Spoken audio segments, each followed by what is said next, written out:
days at the stick. From who's got it better than us to brick by brick. It's always the 49ers way, from off-season to game day. Yeah, we talk back. It's the 49ers Cutback.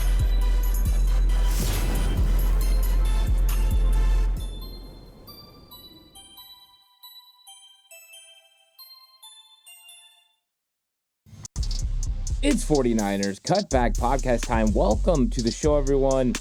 Time to take a first look at the 49ers versus Buffalo Bills game. And the 49ers are coming in completely wounded, a wounded animal, dealing with injuries, dealing with huge losses, including losing the last two. And it hasn't been pretty for the 49ers. A big loss to Seattle really set the tone for this skid. And coming out of Seattle with a loss is one thing.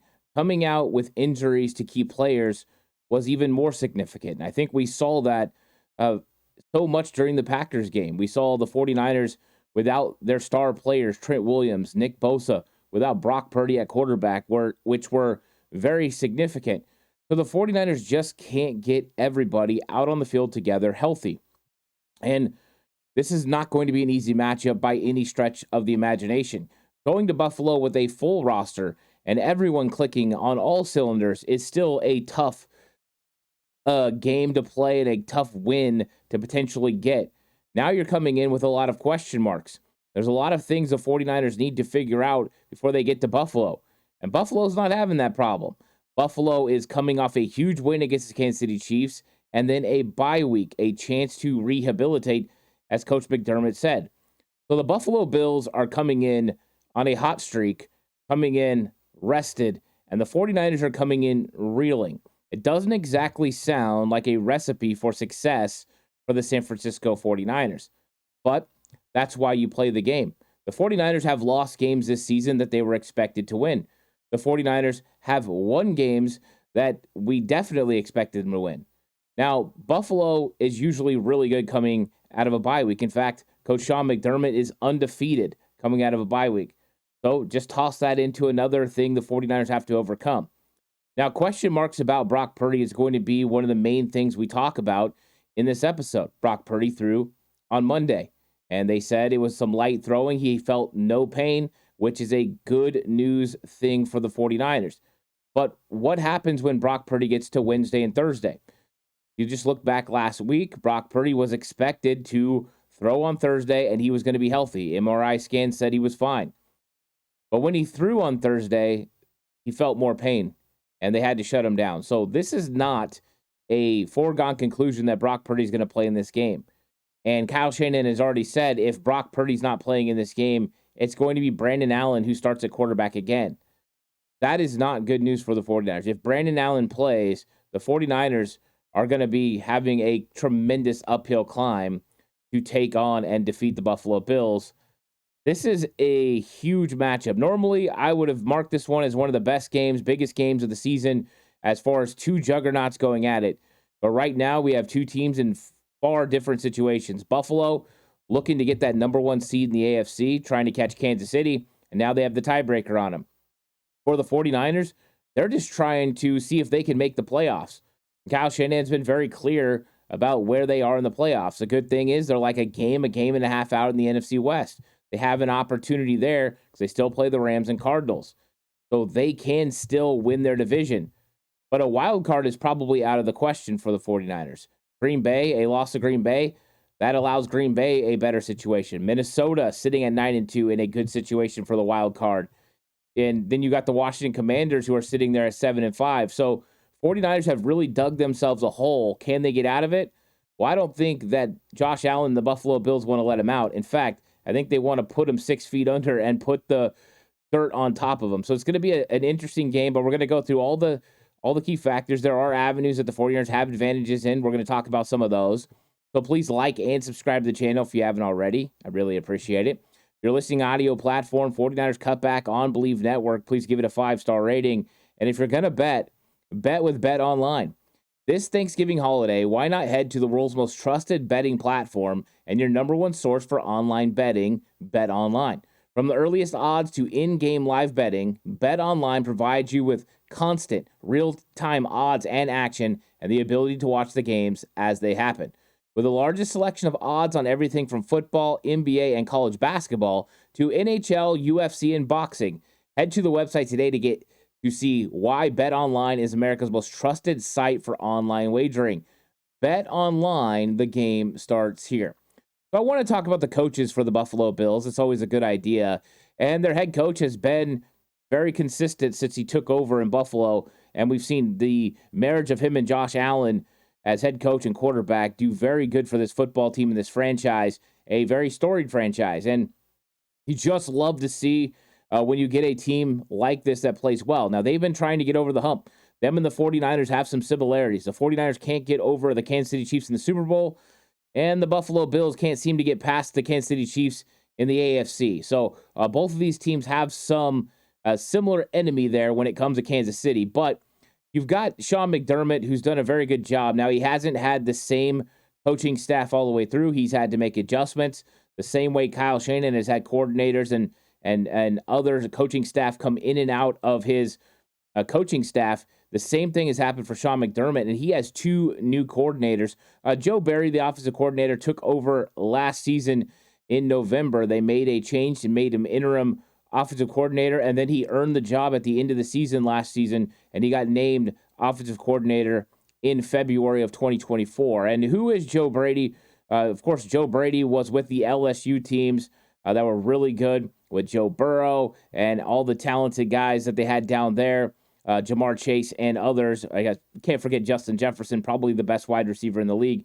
But Joe Barry was the one behind that national championship team and how good that they really were. Then he went to Carolina with Matt Rule, and it did not work out there. And he ended up going to Buffalo to be the quarterback coach. Last year, he becomes the interim coordinator, and this year they've done a pretty good job. They averaged 29 points per game. It helps when you've got Josh Allen, but they've been a pretty balanced attack so far this year. They've been able to move the ball on the ground, averaging over 119 yards per game on the ground. They also throw pretty consistently, over 220 yards per game through the air. So you're seeing a very balanced offensive attack, and a lot of that is because of Josh Allen. Yes, James Cook is a solid running back. They got some other guys as well that they've brought in, young players that are doing a pretty good job as far as running the football as well. But Josh Allen is the one that makes this offense tick. He can throw the ball, he can run the ball, and that's one of the real problems with playing a Josh Allen-led offense is the fact that he can not only extend plays, but they can design run plays for him. And with his big physical frame, he can run over people. And you saw in the game against Kansas City, when the moment needed to happen, he absolutely took the ball and said, all right, here's my moment. I'm going to carry the team the rest of the way. And he did. And so he's one of those elite players in this league that you have to gear up for him. You have to handle every bit of him. And I think he's really dangerous. He's really good. And the 49ers are going to have their hands full on defense dealing with Josh Allen. It's not going to be easy. And Joe Brady has done a very good job putting that offense together. And I think it's finally started to look as balanced and as good as they were hoping it was going to be. Now, on the defensive side of the ball, Bobby Babich is the first-year defensive coordinator. So 49ers have Nick Sorensen as their first-year defensive coordinator, and Bobby Babich is the defensive coordinator for the Buffalo Bills. He got named this offseason as well. And with Babich, he comes in. He's been with Buffalo since 2017, and he has been linebackers, defensive backs. He's worked his way through, and they promoted from within. So he's a guy who's done a pretty good job. They do a good job not allowing too many points. They allow just over 19 points per game, which keeps them in an opportunity to win. So that means they're outscoring opponents 29-19. You're going to win a lot of football games when you do that. So he's done a pretty good job. Now, when it comes to Buffalo and maybe a weakness that you might want to exploit if you're the San Francisco 49ers, they give up 119 yards on the ground, so per game. That's an opportunity for the 49ers to run it. Now, the 49ers, since coming out of the bye, have not ran the ball really well. They haven't been able to find holes. Their offensive linemen didn't block well. If you want to know what happened in the game versus Green Bay when it comes to the run game, check out my video yesterday upon further review, and I go through it in detail. Talk about Jake Brendel, Aaron Banks, the mistakes that they made, and so you guys can check that out. So Babich has been doing a pretty good job. I would say the offense is definitely outperforming the defense, but the defense has a lot of weapons and a lot of guys that can make some plays for this football team. Before we get into the depth of the players that are going to be on the field, I do want to talk about some of the injuries. When you look at the Buffalo Bills, they were missing several players when they beat Kansas City. Just to show you how dangerous they were missing rookie Keon Coleman, one of my favorite players because I watched him play at Florida State. Really tremendous player, big, physical. I know a lot of 49er fans would have loved to have him in San Francisco. He's been dealing with a wrist injury.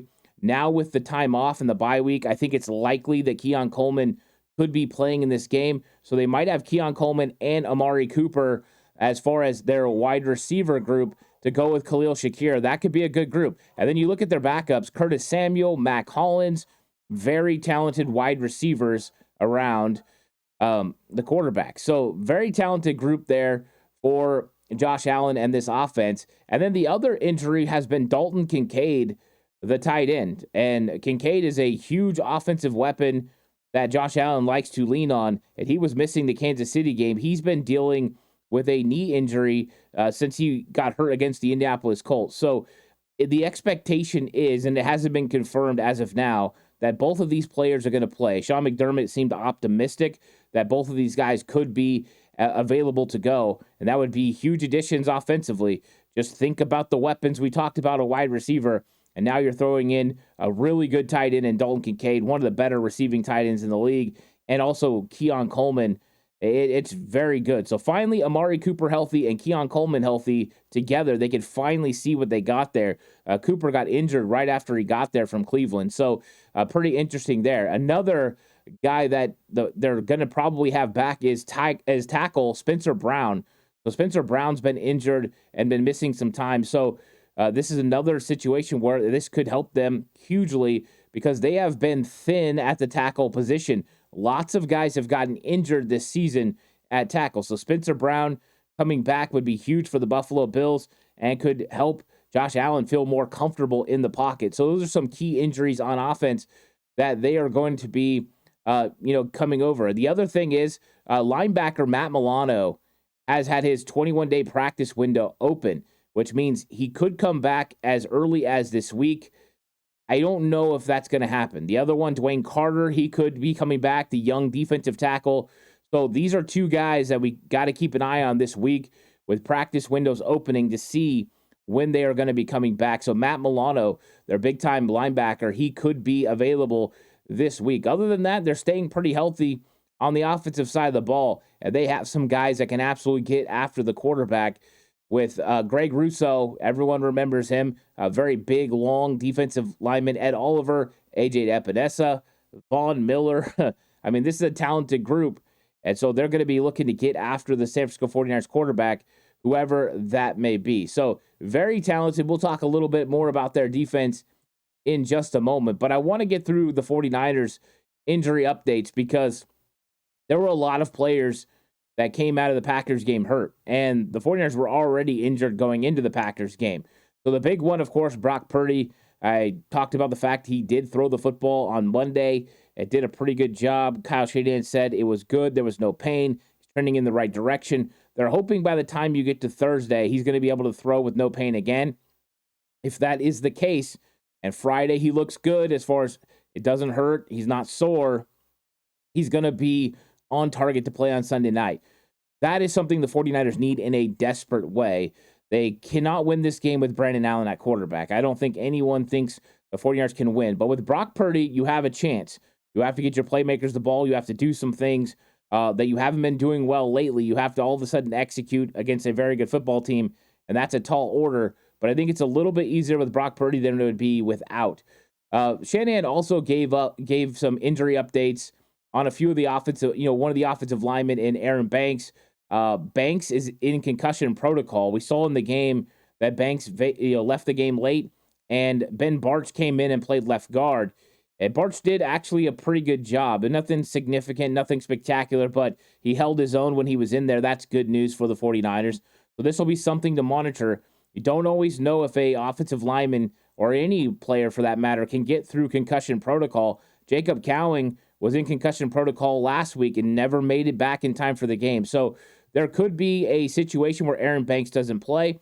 It was interesting that the 49ers elected to go with Ben Bartch at left guard and not Spencer Burford, who they had normally went as the normal offensive guard rotation guy. So we'll see. Maybe it was because it was late in the game and they just wanted to get some looks at Barch in case something happened with Banks moving forward. But that'll be something to monitor as well. Will Banks be playing, or will it be Barch or Burford that plays left guard in the game against the Buffalo Bills? And why is that significant? Well, the Buffalo Bills are pretty good at the defensive tackle spot. Daquan Jones, Ed Oliver, they brought back Jordan Phillips.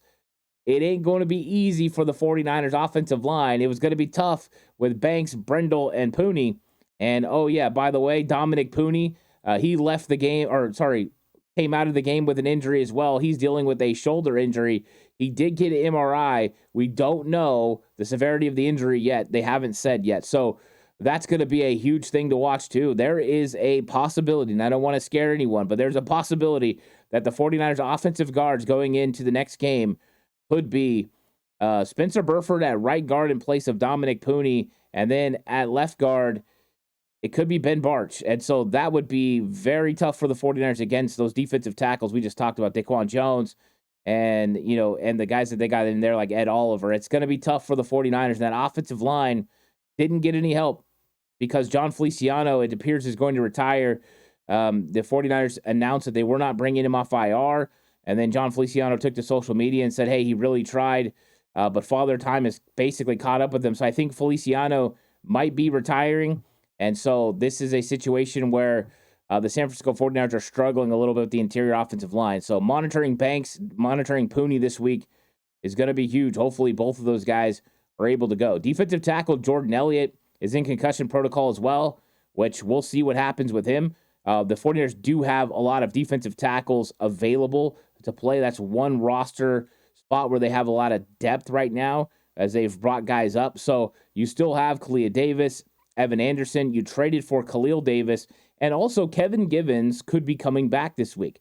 Kevin Givens has been dealing with a groin injury. He's missed several games, but he could be back this week. 49ers said he might test it at practice. So we could end up getting Givens back, which would be huge because as of right now, one of the young guys would have to start next to Malik Collins. So Jordan Elliott being out could be huge as well. Cornerback Renardo Green injured his neck, but he's listed as day-to-day, which means likely to start. Hopefully Charvarius Ward will be playing this week as well. So Charvarius Ward wasn't capable of going last week. They were real careful. And now hopefully he'll be playing this week. And Demetrius Flanagan-Fowles, the backup linebacker, is day-to-day due to a knee injury. He left the game against Green Bay. Same with Deommodore Lenoir. He got an MRI with Dominic Pooney, and they're going to assess the severity of his injury of his knee. Hopefully it's nothing huge because they definitely can't lose Deommodore Lenoir. Now, Dre Greenlaw's practice window has been open, so Greenlaw has 21 days, as far as a practice window, and they have 21 days to activate him, so he will be out there on Wednesday to practice, and the 49ers are going to take a look at their big-time linebacker. I don't know if he's going to play against Buffalo. I think there's a really good chance he could play next week against Chicago at home, so we'll see, but the good news is Dre Greenlaw is going to be bringing his energy, bringing that intensity, and if he feels good, he's going to absolutely push the 49ers to get out there and play on Sunday. But I think it's more likely that we have, a couple weeks, either the game next week against Chicago or the week after when they play the Rams on Thursday night. Seems to be the most likely for Dre Greenlaw. But good news, nonetheless, that he's going to be coming back. And then there's just no updates on Trent Williams and Nick Bosa. They're going to evaluate him as the week goes on, and they're hoping it'll be better than last week, basically, is what he said. So that's going to be, some of the big-time things for this week is watching injuries for the 49ers and see if they can overcome those injuries against the Buffalo Bills. Now, there's going to be some key matchups in this football game, and I think one of the key matchups is got to be the fact that the 49ers got to slow down Josh Allen. You can't allow him to get going and be able to escape the pocket. And without Nick Bosa, potentially, the 49ers could have some real problems. Now, Leonard Floyd was a Buffalo Bill last season. I know he's excited about this football game, but the 49ers got to handle a running quarterback, and it's proven to bite them a couple of times this year. It definitely hurt them against Kansas City Chiefs, where Patrick Mahomes got some big carries that ended up hurting the team. It happened against Seattle with Geno Smith having two clutch runs and scrambles in the fourth quarter. that really hurt the football team. So keeping Josh Allen inside the pocket is going to be one of the main objectives for this 49ers defensive line, and that's not going to be easy. So I think the 49ers are definitely going to have some rush lane integrity. You don't want to not get pressure on Josh Allen, and you have some opportunities to do so because there are some chances to go after a few of their guys and maybe get to the quarterback. But you cannot rush out of control this week. This is a controlled rush situation for the 49ers. This is a situation you don't let Josh Allen beat you with his legs. You make him beat you with his arm, which we've seen him do. He can do it. He can do it all. So that's the first part, is just making sure you try to keep him inside the pocket as much as possible, which isn't going to be easy. The other thing you have to do is you have to stop this run game, which has been pretty good. James Cook and Ray Davis, the rookie, we were huge fans of Ray Davis here on the show because Ray Davis was really good last year running the football in college, and we wanted to see the 49ers pick him up. Of course, he did go to Buffalo, and he's done a good job there. He fits the scheme and what they do. So a little bit of a change of pace, different running style from James Cook, who's kind of a do-it-all guy, can catch the ball in the backfield, to Ray Davis, who's very much a find the hole, get vertical, and run really well. So I like both of their running backs there, and that's going to be one of the keys in this game, because if they are able to get that run game going and established, they're going to be hard to beat. Now, if you can make them more one-dimensional and put the pressure on, the wide receivers to make plays, to make the catches that they need to make, that's the better way. But they have so much talent on offense. The 49ers are going to have to have De'Amari Lenore, and hopefully he's healthy, Charvarius Ward, Renardo Green, the two safeties. And I'd like to see Nick Sorensen adjust his personnel groupings a lot. I think that when they spread you out and it's 3rd and 10 plus, the 49ers need to go to a dime package. They have yet to do that this season, and I think that's something they need to do, pull Devondre Campbell off the field and put a third safety out there or a extra cornerback. You've got extra corners. If you have Charvarius Ward, De'Amari Lenore, Renardo Green, then put your Isaac Yedem out there as a extra guy. If you don't want to go there, you want a bigger guy because you want to deal with Dalton Kincaid, well, you've got Tashaun Gibson now part of your active roster. Put him out there and let him play in case you're worried about Josh Allen running or something like that. You have a more athletic guy than Devondre Campbell. And it's no hatred of Campbell. He hasn't played terrible over the last, 3 or 4 weeks. He's actually played pretty good for the most part.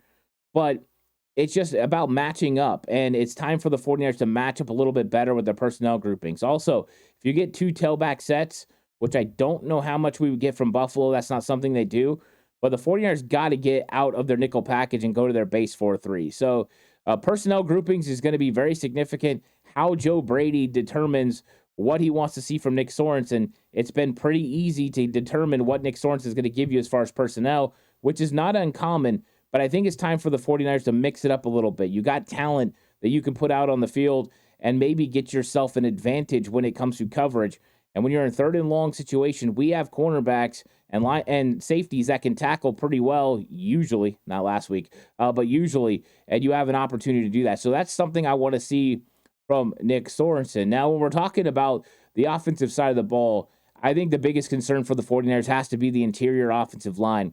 They didn't play well when you had their starters last week. Aaron Banks and Jake Brendel struggled. This was probably Jake Brendel's worst game of the year last week against the Green Bay Packers. And normally it's one side, it's either pass blocking is bad or run blocking, but it was pretty bad both ways. He was getting put on his butt. He was getting moved around. It just wasn't a good game for Jake Brendel. And it's not going to get any easier. When you look at the defensive tackles for the Buffalo Bills, and you're dealing with Ed Oliver and Daquan Jones and Jordan Phillips and Austin Johnson, these guys are going to be able to consistently put pressure on the interior part of the offensive line. Plus, we know from what we've seen that blitzing linebackers has been a real problem against the 49ers. Jake Brendel hasn't been able to consistently decipher which way to slide his protection, and teams have been finding advantages there. Also, you just look last week at Quay Walker. He was able to take advantage of Jake Brendel when he blitzed. He would just get a lot of width. Brendel couldn't keep up in the passing game, and he would come scot-free. So there are some opportunities there, and that's against if Banks is out of concussion protocol, if Jake Brendel is playing, and if Dominic Pooney's playing. There's a possibility, and hopefully it doesn't happen, that you will have Spencer Burford at right guard, Jake Brendel at center, and then Ben Barch at left guard. If that is the case, the 49ers are at a distinct disadvantage on the inside. Now, we've seen Spencer Burford be able to play at NFL caliber levels, but I wouldn't say that he's had a really good season when you talk about his time that he's actually been in the game. Now, he does play better at right guard than left guard from what we've seen on film, so maybe it's his ability to be comfortable has been a problem for him. So maybe if he stepped in place of Dominic Pooney, he would feel more comfortable. So maybe that's why they went to Ben Barch last week, because Burford struggled on the left side. Realistic, that's a possibility. I think it is a little nerve-wracking about Banks maybe not making it out of concussion protocol, because that is out of a control of, I'm just going to push through the pain and play through it. That's something entirely different. So I don't know if Banks is going to be ready. I would expect Barch would step in and start at left guard if that happened, and we'll see how he handles these interior defensive linemen for the Buffalo Bills. That could be a problem for the 49ers, especially because Jake Brendel needs a lot of help. And on the other side, hopefully Dominic Pooney's shoulder injury is not significant since he finished the game, but you just never know. This could get really interesting and dicey for the 49ers. We'll find out more when injury reports come out on Wednesday, Thursday, and Friday about these guys. We'll get a clear picture, and then the 49ers offensive line is going to somewhat take shape. So that's going to be interesting for the 49ers. Now, when you look at advantages for the 49ers, they've got to find a way to get George Kittle and Christian McCaffrey matched up with linebackers and safeties. And we've seen George Kittle consistently be able to find some opportunities. And one thing I will say about Kittle last week against the Packers is he was open more than he got targeted. And there were some bad reads from Brandon Allen, not looking at the right side of the field for the right progression and getting George Kittle the football. He was, and should have been, first option on a lot of third downs. And Brandon Allen decided to go another way and not find his all-pro tight end, which was a mistake. The hope is that we're going to get to Wednesday and Thursday, and Brock Purdy's going to trend towards the right direction, because he will find those throws. There were a lot of easy throws that Brandon Allen could have had against the Green Bay Packers. The offense wasn't the problem. The scheme wasn't the problem. It was the execution of, whether that was offensive line or if that was, some drops by wide receivers. We got to make sure we hold them accountable. But a lot of it was on the quarterback not able to get the ball out on time and not able to make some of the key throws. But really the main problem, not getting them in the right play and also not reading the right side of the offense or right side of the defense when it came to progressions. You have to recognize the defensive coverage. You have to attack the right part of the defense, and he just wasn't capable of doing that. And he put his team in some tough situations, and it didn't work out. And I don't want to completely dump on Brandon Allen. You hadn't started a game in a long time, and it's a tough scenario going in there and playing a good Green Bay Packers defense. But you just see it on film, and it's just the coaching points that are there. So I know Kyle Shanahan said he wants to go with Brandon Allen, but if Brock Purdy's not playing in this game, he needs to have a quick hook on Brandon Allen and look at Josh Dobbs, because the physical nature of Josh Dobbs to be able to run and extend plays is something Brandon Allen doesn't have. And you look at the Buffalo Bills pass rush, and he will be an absolute sitting duck in there with these guys, A.J. Epinesa, Greg Rousseau, and Von Miller coming at you, not to mention the guys on the inside like Ed Oliver, who we just brought up some of the possible injuries of the 49ers interior offensive line, and that could be a real problem for the 49ers offensive line. Now, running the football, the Bills have given up yards on the ground. You can get them moved if you can execute well. They are definitely built on some speed up front. So if you can get them moving, you can find lanes to run the football. 49ers are going to have to come in with a good game plan. Last week, they weren't able to execute that game plan. And I think the frustrating part is blocks that you would expect your center to make, for Jake Brendel to be able to make some second-level blocks are huge, but he wasn't even making first-level blocks. And we know a huge advantage is the speed and athleticism on the offensive line, and they just haven't looked very athletic. They haven't been able to put their bottom part of their body in tune with the upper part to be able to cut off some guys and make some plays. So for the 49ers, it's going to be key to get the run game going, but it's also going to be key to take what the defense gives you. We know the Buffalo Bills are probably going to follow suit to what teams have been doing since the bye week of the 49ers, and that's load the box and put the onus on the 49ers passing game. So the 49ers are going to have to do that. Now, in the second half, the 49ers did establish a run game against Green Bay, and it opened up huge opportunities in the passing game because those linebackers have to engage. So as much as you want to get the run game going, established from the beginning, you might have to make sure you go horizontal offense, some swings, some screens, get the ball out, and kind of loosen up that defense before you can attack them with the running game. So it's going to be interesting. I think the 49ers, are going to be coming out swinging. They're going to be looking for opportunities. But this is probably one of the toughest games. We knew Kansas City was going to be tough. But I think the Buffalo Bills, top to bottom, right now are playing better football than Kansas City. And that's not a good sign for the San Francisco 49ers. It's going to be tough. Maybe they will get some of their guys back, and we're not even we didn't even talk about the fact that if Trent Williams doesn't play, Jalen Moore is going to be the one dealing with Von Miller and A.J. Epinesa and Greg Russo. And he did okay last week.